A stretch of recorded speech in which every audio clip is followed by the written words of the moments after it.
Hello everyone, welcome back to my channel. तो मेरा नाम ओशिन जैन है। आप सभी का मेरे इस प्यारे से यूट्यूब चैनल में स्वागत है। हम पेपर वन कर रहे थे। पेपर वन में हमने न्यू यूनिट स्टार्ट करी थी, information and communication technology, ICT, जो एनटीयूजीसी नेट, सेट, जेआरएफ और असिस्टेंट प्रोफेसर में कॉमनली पूछे जाने वाला टॉपिक है। ये पार्ट नंबर 3 है। मैंने ऑलरेडी 2 पार्ट इसके करवा रखे हैं। ये लास्ट होगा, जिसमें जुलाई 2018 से जून 2012 के सारे क्वेश्चंस इसमें बहुत अच्छे से करवाए गए हैं विथ एक्सप्लेनेशन। ठीक है, ये पीवाईक्यू है, ये बेसिक एमसीक्यू है। आपको एक ग्रिप देगा, आपको कॉन्सेप्ट क्लैरिटी में बहुत अच्छे से क्लियर होगा और समझ में आएगा। तो इसको छोड़ना बिल्कुल भी नहीं है, लास्ट तक देखना। इसके अलोंग ही जून 2012 से लेके 2025 तक के क्वेश्चंस मैं करवाऊंगी। ठीक है, और दोनों पार्ट का लिंक डिस्क्रिप्शन में दूंगी। हमने 50th क्वेश्चन तक कर लिया था सेकेंड पार्ट में। 50 क्वेश्चन का जो होमवर्क क्वेश्चन है उसका मैं अभी एक्सप्लेनेशन दूंगी। ठीक है, 2025 के सेट हैं ये। फर्स्ट पार्ट में 25 क्वेश्चन, सेकेंड पार्ट में 25 और थर्ड पार्ट में 25 क्वेश्चन करेंगे। ऐसे में पूरे क्वेश्चंस कवर हो गए हैं अपने। जिसने YouTube में अभी तक सब्सक्राइब नहीं किया तो सब्सक्राइब कर लो, टेलीग्राम को ज्वाइन कर लो और व्हाट्सएप और इंस्टाग्राम में भी मुझे फॉलो कर सकते हैं। वहाँ पे आपको क्या मिलेगा? पीडीएफ, क्लास की नोटिफिकेशन, क्विज, डाउट डिस्कशन और एनटीए की ऑफिशियल नोटिफिकेशन वहाँ पे मैं शेयर करती हूँ। तो चलिए अपन क्वेश्चन की तरफ जाते हैं। Homework question, question number 50।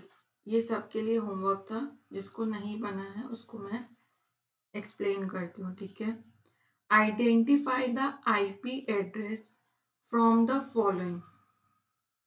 IP address बताना है। तो आईपी एड्रेस में सबसे पहले आपको नोटिस क्या करना है कि यहाँ पे क्या होना चाहिए, डॉट होना चाहिए। ठीक है, ऐसे लाइन नहीं बना चाहिए, ना ही एट द रेट, ना ही लाइन। तो यहाँ से ही ऑप्शन कैंसिल हो जाएंगे। पहला पॉइंट कि सब के बीच में डॉट्स होने चाहिए, 4 डॉट, 3 डॉट। ठीक है, दूसरा पॉइंट, तो ऑप्शन हम सी इज द राइट आंसर। दूसरा पॉइंट क्या होना चाहिए कि 255 तक के नंबर होना चाहिए। जिससे 255 बढ़ जाएगा वो नहीं लेंगे। तो ये 300 वाला नहीं आएगा, 302 नहीं आएगा। ठीक है, तो यहाँ से तो 2 ऑप्शन कैंसिल हो गए। और यहाँ से डैश वाले, इसमें 255 तक नहीं है लेकिन इसमें डैश लगा तो ये भी कैंसिल हो गया। अब इसका एक्सप्लेनेशन यहाँ देखते हैं। तो राइट आंसर क्या है? Option number C. देखो, 8 बिट्स होते हैं। 8 बिट 1 2 3 4 जगह होते हैं। ठीक है, हमको पता है 1 byte is equals to 8 bits. ये एक बाइट है जिसमें 8 बिट्स कैरी हैं, तो टोटल कितने हो गए? 32। 32 कैसे? 1 2 3 4, 4 into 8, 32 bits, which is equals to 4 byte. ठीक है जी, हाँ जी। अब minimum number in each octet, एक ऑक्टेट में 0 होने चाहिए और maximum number in each octet 255। तो मतलब इसकी रेंज क्या होती है? 0 टू 255। लेकिन अगर हम काउंट करेंगे तो काउंट करने में कितना आएगा? 266 होना चाहिए। अगर 255 से ज्यादा है तो एक ऑक्टेट और लगेगा। ठीक है, एक खांचा और लगेगा। तो इसके लिए हमें 2 पॉइंट याद रखना है। 0 से 255 तक की रेंज होती है। हर एक जो ऑक्टेट है वो कैरी करता है 8 bits, which is equals to 1 byte. तो टोटल 32 बिट्स हो गए इसमें। ठीक है जी। तीसरा पॉइंट, यहाँ पे डॉट लगता है हर ऑक्टेट के बीच में। I hope this question is clear to everyone. चलिए नेक्स्ट क्वेश्चन करते हैं। Question number 51। The acronym FTP stands for. FTP का फुल फॉर्म क्या है?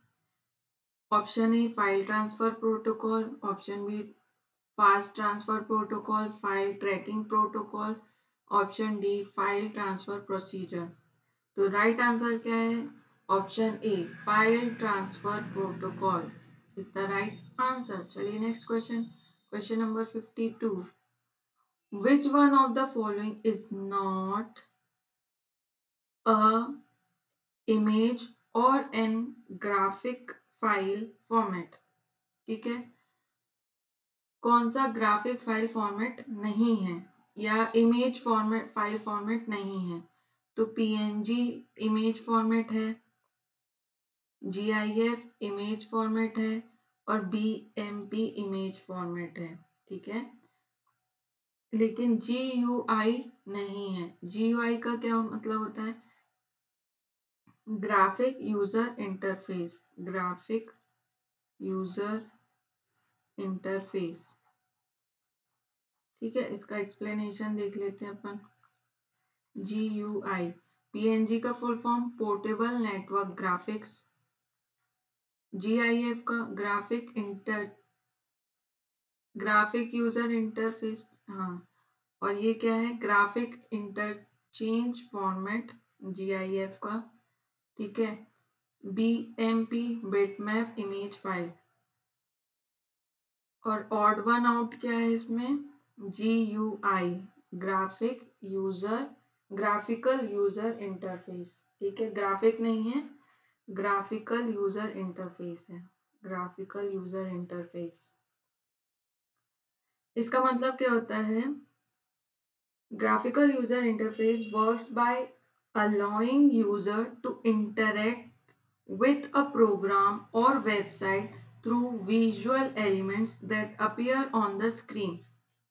Graphic user interface display icons, buttons, menus which can be clicked over to carry out task. ठीक है, देखो, जो नॉर्मली यूजर रहते हैं जैसे आप, मैं और कोई भी जन, वो प्रोग्रामिंग लैंग्वेज तो समझ नहीं पाएंगे, लेकिन उनको कंप्यूटर में काम करना है। उसके लिए यूजर फ्रेंडली मतलब जो आपके साथ, आपको पता है उसका नेचर क्या है। तो आप क्लिक करोगे, जैसे ये ईमेल पे क्लिक किया, तो जीमेल पे क्लिक किया तो वो ओपन हो गया। यहाँ पे इंटरनेट एक्सप्लोरर है, इस पे क्लिक किया तो वो ओपन हो गया। तो वो ऐसा आइकन बनाते हैं, मेन्यू बनाते हैं, बटन बनाते हैं, उसके पीछे तो प्रोग्रामिंग लगती है जो कंप्यूटर समझता है, लेकिन जो यूजर समझता है उसको यूजर फ्रेंडली बनाने के लिए हम ग्राफिकल यूजर इंटरफेस यूज करते हैं। ठीक है, allowing user to interact with a program और website through visual elements that appear on the screen. I hope this is clear to everyone. चलिए नेक्स्ट क्वेश्चन करते हैं। Question number 53। The first web browser is, क्या है? Internet Explorer है, Netscape है, world wide web है कि Firefox है? The right answer is world wide web. ठीक है, हाँ जी, world wide web is the right answer. इसका एक्सप्लेनेशन देखते हैं, हिस्ट्री से समझ में आ जाएगा। इसमें जो हाइलाइटेड पॉइंट है वो अपने ऑप्शंस हैं, तो ऑप्शंस को अच्छे से समझेंगे। ठीक है, world wide web was the first web browser created by Tim Berners-Lee in 1990। ठीक है, किसने क्रिएट किया था? टिम बर्नर-ली ने क्रिएट किया था 1990 में। This is completely different from world wide web we use today. ठीक है, फिर first web browser world wide web था जिसको क्रिएट किया था टिम बर्नर-ली ने, जो कि आज के जमाने का जो वर्ल्ड वाइड वेब रहता है उससे अलग है। ये पॉइंट है। सेकेंड पॉइंट, 1993 में the mosaic web browser was released. ठीक है। इसके बाद एक मोज़ेक करके वेब ब्राउजर आया। It had the features of adding images and innovative graphical interface. It was the world first popular browser, ये वर्ल्ड का फर्स्ट पॉपुलर ब्राउजर बना मोज़ेक। ठीक है, इसमें हम इमेजेस ऐड कर सकते हैं, इनोवेटिव ग्राफिकल इंटरफेस ऐड कर सकते हैं। After this, in 1994, Mark Andreessen, leader of Mosaic team, started working on a new web browser which was released and was named Netscape Navigator. ठीक है, 1994 में मार्क एड्रेसन ने नेट एस्केप नेविगेटर पे काम करना शुरू कर दिया। ये भी एक वेब ब्राउजर है। ठीक है, इसके बाद 1995 में इंटरनेट एक्सप्लोरर किसने लॉन्च किया? माइक्रोसॉफ्ट ने लॉन्च किया। It soon overtook the most popular web browser. Internet उस समय बहुत ज़्यादा पॉपुलर हो गया, फिर वो ख़त्म भी हो गया था। ठीक है, in 2002 Mozilla Firefox was introduced which was equally as competent as Internet Explorer। इसके जैसे competent था Mozilla Firefox। ये 2002 में आया था, ये 1995 में आया था। ठीक है, ईयर याद नहीं करना, सिर्फ ये एक नॉलेज के लिए।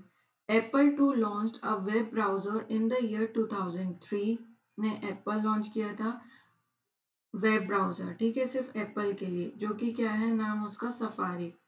This browser is commonly used in Apple device only and not popular with other device। सिर्फ एप्पल में ही काम चलता है उसका। Finally, in the year 2008, Google ने रिलीज किया Chrome and within a time span of 3 years, it took over all the other existing browser and is one of the most commonly used web browser across the world। ठीक है, अब तो आप Google बाबा को जानते ही हैं, सबसे ज्यादा ही पॉपुलर हो चुका था क्रोम 2008 में। ठीक है, तो हमें यहाँ पे सब समझ में आ जाता है। इंटरनेट एक्सप्लोरर 1995 में आया था माइक्रोसॉफ्ट के द्वारा। ठीक है, जो कि अब बंद हो चुका है। नेट एस्केप भी एक वेब ब्राउजर है। फायरफॉक्स भी आया था। ठीक है, मोज़िला फायरफॉक्स 2002 में। तो ये सारे क्या हैं, तीनों के तीनों वेब ब्राउजर तो हैं, और ये चौथा वेब ब्राउजर भी है वर्ल्ड वाइड वेब, लेकिन ये फर्स्ट वेब ब्राउजर है, फर्स्ट वेब ब्राउजर। ठीक है, वर्ल्ड वाइड वेब। तो right answer is option number C. ठीक है, चलिए नेक्स्ट क्वेश्चन करते हैं। Question number 54, which of the following is a social network? ठीक है, Amazon.com, eBay, gmail.com, Twitter. Social network क्या है? ट्विटर है। ये सारे क्या है? शॉप, ये सारे नहीं, सिर्फ और सिर्फ ये दो शॉपिंग एप्स हैं। ठीक है, और जीमेल क्या है? जीमेल जिसमें हम मेल करते हैं, तो वो सोशल नेटवर्क तो है नहीं। तो राइट आंसर क्या हो जाएगा? Option number D, yes is the right answer. देख लो, Flipkart, Alibaba, Amazon are all example of business to commerce, e-commerce business। In B2C, consumer can browse products, read reviews, and place order on a company's website। The company then ship the goods directly to the consumer। आप online में जाके Flipkart, Alibaba, Amazon, इस पे जाके आप कुछ भी खरीद सकते हो, रिव्यू कर सकते हो, ऑर्डर प्लेस कर सकते हो, और आपके घर में सामान आ जाएगा। ईबे क्या है? Is an example to consumer का एग्जाम्पल है।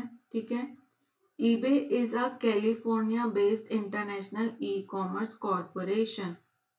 ठीक है, California based international e commerce की कॉरपोरेशन है, that provide customer to customer, business to consumer sales through its website से वो अपने सामान बेचती है। कैलिफोर्निया इंटरनेशनल की कॉरपोरेशन के द्वारा ईबे है। ठीक है, ऑनलाइन आप उसमें से भी कुछ ना कुछ खरीद सकते हैं। चलिए नेक्स्ट क्वेश्चन करते, question number 55। Internal communication with in institution is done through, किससे? लैन से, वैन से, ईबीबी से कि एमएमएस से? अब इंटरनल कम्युनिकेशन करना है आप, इंटरनल मतलब कि बिल्डिंग के अंदर हमें अगर कंप्यूटर में कम्युनिकेशन करना है तो वो कैसे होगा? लैन से होगा, वैन से होगा, ईबीबी एमएमएस से होगा? लैन से होगा। लोकल एरिया नेटवर्क होता है, वैन वाइड एरिया नेटवर्क होता है। ठीक है, बाकी के दो देख लेते हैं। ईबीबी इलेक्ट्रॉनिक ब्लू बुक होती है, एमएमएस मल्टीमीडिया मैसेजिंग सर्विस। ठीक है, लोकल एरिया नेटवर्क समझ लेते हैं, with in the building, building के अंदर आपको एक नेटवर्क में आपको कम्युनिकेट करना है तो वो आ जाएगा internal communication. Wide area network मतलब जो ज्योग्राफिकल से भी नेटवर्क, जो ज्योग्राफिकल के बाहर भी जा सकता है। ठीक है, with in the city, with in the country नहीं, जो क्रॉस बॉर्डर पे भी जा सकता है तो वो हो जाएगा wide area network. MN metropolitan area network. ठीक है, तो वो सिटी के अंदर होता है। ठीक है, ये मेन डिफरेंस है। तो internal communication within an institution क्या हो जाएगा? वो हो जाएगा LAN. I hope this one is clear to everyone. चलो next question, question number 56। WWW stands for work with, world wide, word है कि वर्ल्ड है? वर्ल्ड है, तो वर्ल्ड वाइड वेब। ठीक है, answer is world wide web. चलिए next question, question number 57। Question number 57. A hard disk is divided into tracks, which is further subdivided into what? Cluster, sector, vector, head. Answer is sector. देखो, hard disk divided into tracks, ये क्या है? Track है पूरा red वाला। ठीक है जी, फिर फिर क्या बोला है? विच इज फर्दर सब डिवाइडेड। अब इसको रेड वाले को फर्दर सब डिवाइड क्या किया है? सेक्टर में, तो ये हो गया सेक्टर, ये हो गया रेड वाला ट्रैक। ठीक है, ये डॉट डॉट डॉट सेक्टर हो गया, ये लाइन जो है सिलेंडर शाफ्ट हो गया, और ये ट्रैक हो गया। ठीक है, हार्ड डिस्क में ऐसा हमको दिखता है सिलेंडर शेप में। अगर उसको खोल के देखें तो, हमको खोलना नहीं है, सिर्फ समझने के लिए ये क्वेश्चन पूछा। चलिए next question, question number 58। A computer program that translates a program statement by statement into machine language is called। Computer program जो ट्रांसलेट करता है प्रोग्राम को statement by statement into machine language, उसको क्या कहेंगे? कंपाइलर कहेंगे, सिम्युलेटर कहेंगे, translator कहेंगे कि इंटरप्रेटर कहेंगे? तो आंसर क्या होगा? इंटरप्रेटर। जो लाइन बाय लाइन चेक करता है उसको इंटरप्रेटर कहते हैं, और जो पूरा एक साथ प्रोग्राम को चेक करता है उसे कंपाइलर कहते हैं। देखते हैं इसका उत्तर क्या है। Yes, option number D is the right answer.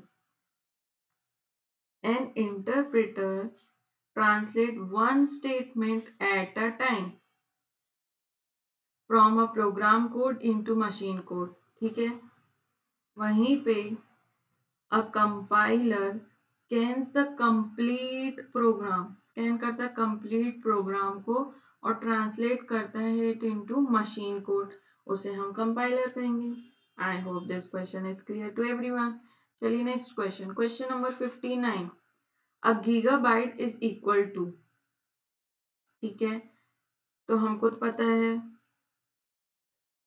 1 KB 1024 bite, 1 MB is equals to 1024 KB. 1 GB is equals to 1024 MB. तो यहीं से हमारा उत्तर आ जाता है 1 GB is equals to 1024 MB. 1 GB is equals to 1024 MB is the right answer. देखिए जी, ठीक है. 1 KB is equals to 1024 byte. 1 MB is equals to 1024 KB. 1 gigabyte is equals to 1024 MB. ये टेबल याद करना बहुत ही ज्यादा जरूरी है. 1 बिट इज इक्वल्स टू 01 के फॉर्म में होता है. 1 nibble is equals to 4 bits और 1 byte is equals to 8 bits. चलिए next question. Question number 60. A compiler is a software which converts character to bits. Na ji na. High level language to machine level language. Yes, yeah. Machine to high level? No. Words to bits? No. The right answer is option number B. Compiler क्या करता है? High level language को machine level language में convert करता है. Next question, question number 61. Virtual memory क्या होती है? An extremely large main memory होती है. Option B, an extremely large secondary memory होती है. Option C, an illusion of extremely large main memory. Option D, a type of memory used in supercomputer. तो हमारा answer तो यहीं से आ गया. Option number C is the right answer. An illusion of extremely large main memory. ये क्या होती है? इल्यूजन होती है. हमको दिखती विकती नहीं है लेकिन होती है. क्लाउड कंप्यूटिंग सुना है? सर्च करना और उसका कमेंट सेक्शन में बताना क्या है मीनिंग. तो वर्चुअल मेमोरी क्या होता है? Virtual memory is a memory management technique where secondary memory can be used as if it were a part of the main memory. ठीक है, मतलब कि वो एक इल्यूजन है, होती नहीं है लेकिन आपको स्पेस देती है कि वहां पे आप डेटा को क्या कर सको, स्टोर कर सको. चलिए नेक्स्ट क्वेश्चन करते हैं. Question number 62. ALU stands for American logic unit? नहीं. Alternate local unit? नहीं. Alternating logic unit? नहीं. Option D, arithmetic logic unit is the right answer. CPU के अंदर का सिस्टम कैसे चलता है? सीपीयू के अंदर दो होते हैं, control unit, arithmetic logic unit. जो आगमन जागमन क्या होता है? जिसका मेमोरी यूनिट के अंदर. ठीक है, यहाँ से इनपुट डाला, बाहर क्या निकला? आउटपुट. तो ये सीपीयू की वर्किंग है. तो यहाँ पे आता है अरिथमेटिक लॉजिक यूनिट. चलिए next question number 63. A personal computer uses a number of chips mounted on a circuit board called. ठीक है, सर्किट बोर्ड में बहुत सारे नंबर ऑफ चिप्स होते हैं तो उसको क्या बोलते हैं? माइक्रो प्रोसेसर बोलते हैं क्या? सिस्टम बोर्ड बोलते हैं क्या? डॉटर बोर्ड बोलते हैं? Mother board? ये सिस्टम और डॉटर बोर्ड सुना है? धोखे से अगर किसी ने कर दिया ना तो मतलब वो समझ लो क्या है. तो राइट आंसर क्या होगा? Option number D is the right answer. समझ में आया बेटा लोग? मदर बोर्ड कहते हैं इसे. Number of chips mounted on a circuit board, उसे क्या कहेंगे? Motherboard. बाकी microprocessor generation of computer में इसका कोर एलिमेंट है माइक्रो प्रोसेसर, जो 4th जनरेशन में आता है. Microprocessor. ठीक है, इससे बहुत क्वेश्चंस बने हैं. फर्स्ट जनरेशन में वैक्यूम ट्यूब्स, सेकेंड में जनरेशन में ट्रांजिस्टर्स, फिर आईसी चिप्स, फिर माइक्रो प्रोसेसर या वेरी लार्ज एसआई, यूएलएसआई. ठीक है, VLSI और ULSI का फुल फॉर्म कमेंट सेक्शन में बताइए। चलिए next question, question number 64।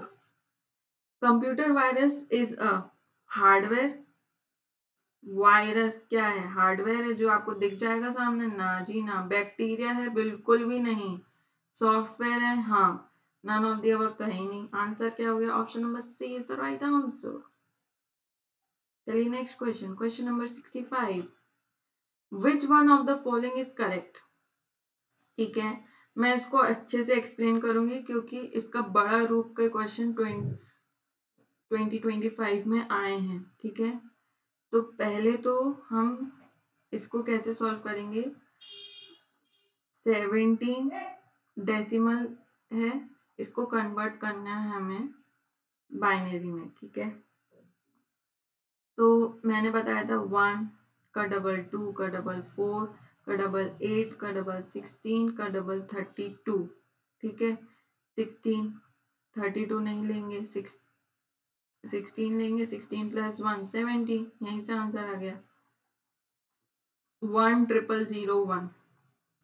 10001 option D correct है। ठीक है, ठीक है जी, 10001।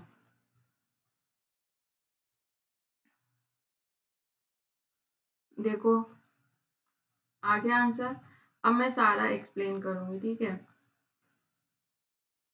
ऑप्शन फर्स्ट, सबसे पहले ऑप्शन ए जो देखते हैं हम, वो क्या लिखा है? बेस क्या है इसका? 10। 10 मतलब बेस है इसका डेसिमल। उसको कन्वर्ट किस में करना है? बेस 16। 16 बोले तो हेक्साडेसिमल। ठीक है, 17 का अगर बेस 10 है उसे कन्वर्ट करना है किसमें? हेक्साडेसिमल में। तो हम क्या करेंगे? एलसीएम लेंगे। 17 16 16 वन जा 16, बचा क्या? 1। तो हमारा आंसर आ गया 11 बेस 16। ठीक है जी, तो ये दोनों तो एक दूसरे के बराबर नहीं है। फिर ऐसे ही दूसरा करेंगे। अब यहां से यहां कन्वर्ट करेंगे। ठीक है, हेक्सा को किस में कन्वर्ट करेंगे? डेसिमल में कन्वर्ट करेंगे। कैसे करेंगे? हेक्सा क्या है? 17 बेस 16 को कन्वर्ट करना है हमें डेसिमल में। तो उसके लिए क्या करेंगे? इसको दो पार्ट में, ये 7 है ये 1 है, इनटू 16 है बेस, तो 16 की पावर 0 इंटू 16 की पावर 1। 7 किसी भी की भी पावर अगर 0 होती है तो वो क्या कहलाता है? 1। 16 की पावर अगर 0 है तो वो क्या कहलाएगा? 1। तो ये 7 इंटू 1 हो जाएगा 7, और 16 की पावर 1 है मतलब 16, 1 जा 16, 16 प्लस 7 कितना होता है? 23। ठीक है, तो इसका बेस क्या हो गया? 10 हो गया जी।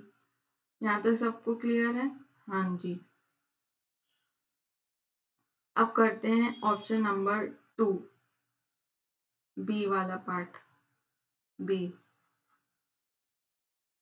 17 10 को हमको पहले कन्वर्ट करना है किसमें?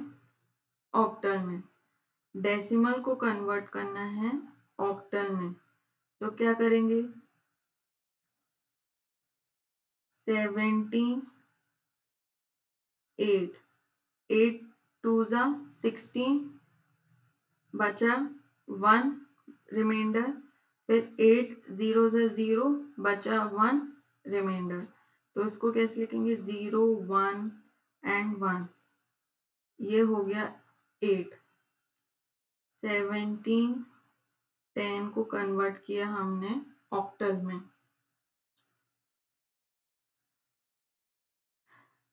अब ऑक्टल को हम करेंगे डेसिमल में,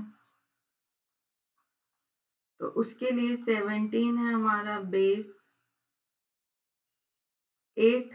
ठीक है जी, इसको लिखेंगे 1, इसको लिखेंगे 7, 7 को मल्टीप्लाई करेंगे 8 की पावर 0, फिर 8 की पावर 1, फिर प्लस कर देंगे 8 की पावर 0 बोले तो 1, किसी की पावर अगर 0 है तो 1, 7 1 जा 7, 8 की पावर 1 है मतलब 8, 8 1 जा 8, 7 प्लस 8 कितना हुआ 15। तो 15 क्या हो गया हमारा डेसिमल आ गया। ठीक है, तो ये दोनों भी एक दूसरे के इक्वल नहीं है। अब इसको मैं यहाँ से क्रॉस चेक आपको करवा रही हूँ। ठीक है जी, सबसे पहले देखो 0 से लेके 15 तक हेक्सा में क्या होता है 0 से 9 तक। ठीक है, फिर ए से लेके एफ तक होता है। उसके बाद 9 से फिर एफ तक तो होगा ही, एफ के बाद 10 आ जाएगा, 10 से 19, फिर 1 ए से 1 एफ, फिर ये ऐसे ही कंटिन्यू रहेगा। ठीक है, ये हो गई हेक्सा की बात। और फिर ऑक्टा में भी, और फिर बाइनरी।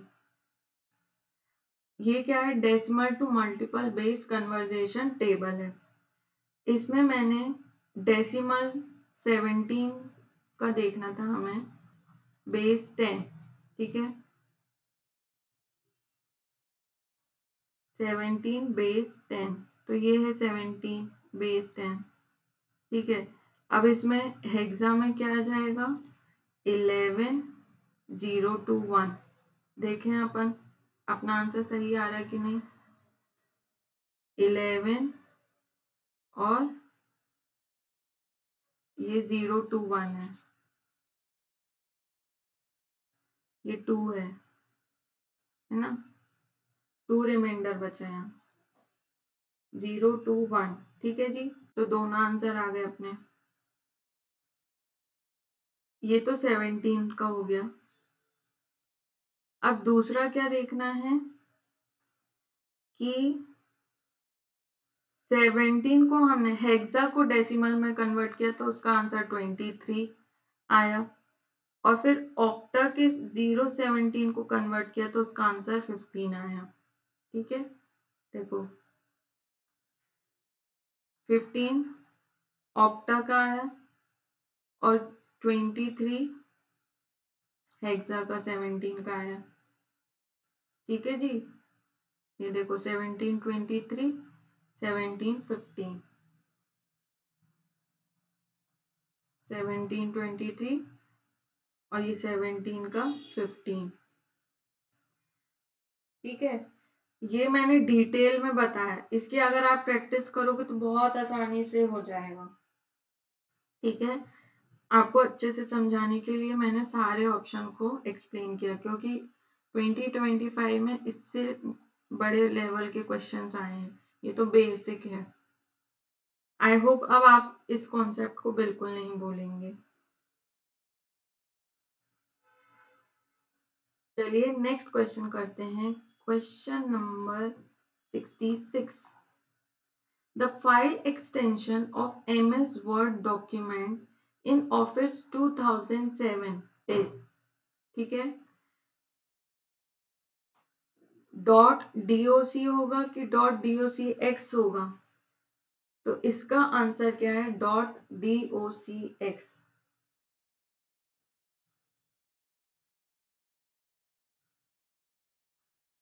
देखो कैसे, सिंपल एक्सप्लेनेशन है इसका। doc जो है 2003 वर्जन है और docx जो है वो 2007 वर्जन है। हमें 2007 पूछा है, ये पुराना वर्जन है 2003 वाला, ये नया वर्जन है। ठीक है, अब इसका हम फुल फॉर्म देख लेते हैं। पीडीएफ पोर्टेबल डॉक्यूमेंट फॉर्मेट, ये प्रीवियस ईयर क्वेश्चन है। डॉक डॉक्यूमेंट के लिए होता है और docx document open XML के लिए होता है। ठीक है, XML files. TXT text file document होता है। I hope this question is clear to everyone. चलो next question, question 67। Dash is a protocol used by email clients to download emails to your computer. तो वो क्या हो जाएगा, ध्यान से पढ़ना। Dash is a protocol used by email client to download emails to your computer. TCP होगा, FTP होगा, एसएमटीपी होगा कि पीओपी होगा? तो राइट आंसर क्या होगा? Option D is the right answer. Yes, कैसे देखो, सिंपल मेल ट्रांसफर प्रोटोकॉल, ठीक है। सिंपल मेल ट्रांसफर प्रोटोकॉल क्या होता है? Is used for sending and delivering from a client to a server via port 25. It's the ongoing outgoing server, ठीक है। हम सेंड कर रहे हैं और डिलीवर कर रहे हैं, तो वो क्या है, हम सिंपल मेल ट्रांसफर कर रहे हैं। पोस्ट ऑफिस प्रोटोकॉल पीओपी मतलब हम डाउनलोड कर रहे हैं, allows the user to pick up the messages and download it into his own inbox, ठीक है। ये इनकमिंग सर्वर हो गया, ये आउटगोइंग सर्वर है, ये इनकमिंग सर्वर है। हम सिंपल मेल ट्रांसफर प्रोटोकॉल को बाहर भेज रहे हैं, और जो हमारे पास आ रहा है पोस्ट ऑफिस से, क्या आप लेटर उठाते हो ना, तो डाउनलोड करते हो, ठीक है। I hope this concept is clear to everyone. चलिए next question, question 68। TCP IP is necessary if one is to connect to the TCP IP जरूरी क्यों है? क्योंकि वो कनेक्ट किससे होगा? फोन लाइन से, लैन से, इंटरनेट से कि सर्वर से? ऑप्शन सी, इंटरनेट से। TCP IP एक ट्रांसमिशन कंट्रोल प्रोटोकॉल है और इंटरनेट प्रोटोकॉल है। It is a set of networking protocol that defines how data is transmitted over a network, especially the internet, ठीक है। उसे हम कहेंगे, इंटरनेट की जरूरत है ना भाई टीसीपी आईपी के लिए, एक जगह से दूसरी जगह हमको अगर देना है सर्विस, फोन लाइन, लैन और सर्वर से काम नहीं चलेगा, इंटरनेट होना चाहिए। Question number 69। Each character on the keyboard of a computer has an ASCII value, उसको क्या बोलते हैं? ये रिपीट क्वेश्चन है। American standard code for information interchange. The right option is option B, ठीक है। Next question, question 70। Which of the following is not a programming language? कौन सा प्रोग्रामिंग लैंग्वेज नहीं है? पास्कल क्या प्रोग्रामिंग लैंग्वेज है? Yes. जावा है? यस। सी प्लस प्लस है? हाँ जी। माइक्रोसॉफ्ट ऑफिस क्या प्रोग्रामिंग लैंग्वेज है? उसमें क्या आप प्रोग्रामिंग करते हो कि पीपीटी बनाते हो? पीपीटी बनाते हैं, एक्सेल की शीट्स बनाते हैं, शीट में कैलकुलेशन करते हैं। तो option B is the right answer. चलिए next question, question number 71। Minimum number of bits required to store any 3-digit decimal number, उसे हम क्या कहेंगे? इज इक्वल टू क्या? 10, ठीक है जी। इसका आंसर क्या हो गया? 10। चलिए next question, question 72। Internet explorer is a type of, internet explorer क्या है? अब भी इतना सारा समझाया था। ऑपरेटिंग सिस्टम है क्या? नहीं। कंपाइलर है क्या? नहीं। आईपी एड्रेस है क्या? नहीं। ऑप्शन सी, ब्राउजर है, ठीक है। क्या है? Internet explorer is a browser. Internet explorer ended on June 15, 2022, ठीक है। इसका अंत हो चुका है, खत्म हो गया है, समाप्त हो गया, बिल्कुल। चलिए next question, question 73 is the last question of this class, ठीक है। POP3 and IMAP are email accounts in which one automatically gets one's mail every day. One has to be connected to the server to read or write one's mail. One only has to be connected to the server To send and receive emails, one does not need any telephone lines. तो ये तो नहीं होगा. एक को automatically gets one's email every day, ये भी नहीं. क्या हम रीड और राइट कर सकते हैं वंस मेल सर्वर में? नहीं. Option C is the right. One only has to be connected to the server to send and receive email is the right answer. Option C. POP3 क्या होता है? Post office protocol होता है. और IMAP क्या होता है? Internet message access protocol. ठीक है. मैसेज को एक्सेस करने के लिए हमको क्या सेंड और रिसीव ईमेल करना पड़ेगा, उसमें रीड राइट नहीं करना है.